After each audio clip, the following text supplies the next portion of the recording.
Wait for the microphone. Looks like we found some more journalists. Raise your hand if you have a question for Coach, please. We'll start front left. Is that the hat you're going to be wearing tomorrow? Yes, it is. It is? Yep. And your starter in that? Over. I was gonna hold back on you. Just your impressions of the scene today, being out there, at the ballpark with your players, with your families. Unreal.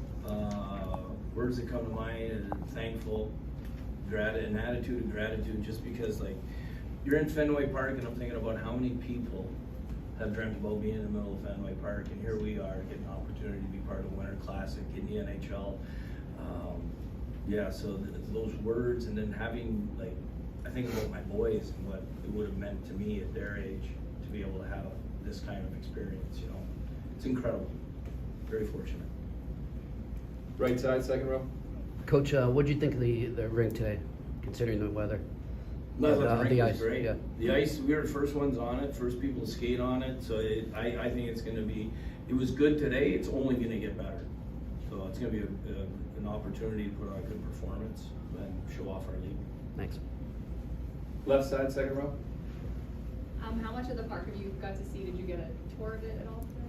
No, I went out early. I just started walking around while they were still fixing things, and I said, where can I go, where can I go? And got the opportunity to take the big picture of the bee with the green monster in the back. I thought that's I think the coolest picture that I took.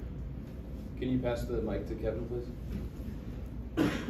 Jim, growing up in Montreal, did you have a neighborhood outdoor rink as a kid that you were out in all the time, or Yeah, 42nd Park. That was the name of it. Yeah. did you have to shovel it? Oh yeah. Yeah, we all had to take turns, when it was too much snow on there. You really waited until the pucks got buried before you shoveled it. And was there anything today that was sort of reminiscent of that, being outside and thinking back to Montreal maybe? The only thing reminiscent would have been when I was 5 years old, is that I was the worst player on the ice. Did you race Jake DeBrusk?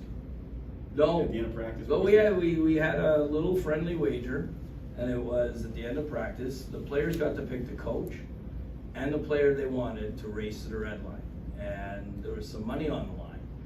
And what they never figured out, it was a trick of words. It was a race, and we didn't say we were going to win the race, but we won. Did you get a head start? I couldn't tell. Well, we got the hash marks.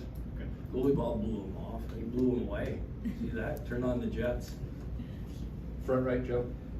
Jim, obviously this is a marquee event for the NHL, but just what's the best way to describe, when you look at a guy like Bergeron and Crosby, just what's the best way to describe their generational impact on this game?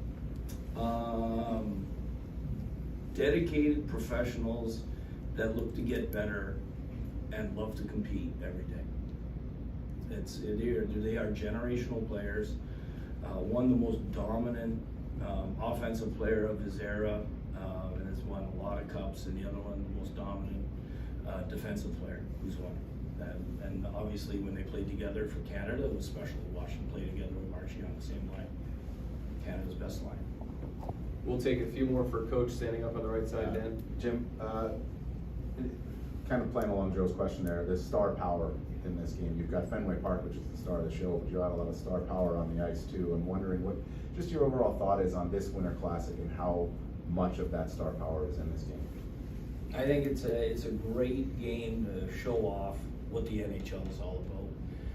You have stars that have done so much in the league. You have young budding stars. You have the speed of the game. Both teams like to play fast. Both teams like to make plays. So I think it's going to be a great event, and two teams that are both right now in playoff positions, and you expect to see in come springtime. Left side, second row. Coach, you just used the word event, and it seems like throughout the season you hear players and coaches alike say that the next game is another game. I mean, is it even possible to begin to consider this event as another game? No, it's not. To me, being fortunate to have been part of it last year, this is the Super Bowl of the NHL because in the regular season. I mean, we all know Stanley Cup is end all be all for the NHL. But it's a magnificent moment. Like I remember last year there was one point there was Living on a Prayer was going through the stadium, and it was like, God, this is what it's like to be John Bon Jovi. You know, so it's a special moment for us, and it's a special game, and no way is it just another regular season game. You know, going off that with the moment, you know, one of the interesting things about this game is that you're the first team to come into a Winter Classic in sole possession, first place. I mean, I'm wondering how much that adds to the moment, and you know, there's always excitement, there's always pressure in this spot, but how much that note really adds to everything. Well, I think what it allows us to do is we've talked a lot about playing in the moment, next shift, control what we control, and being very process oriented. So this can mimic a playoff game, or you know, maybe going down the stretch having to win a game to win first place. You know, so this allows us to prepare mentally for moments like that we hope lie ahead for us. There are no more questions. Thanks for your time, Coach. Thank you.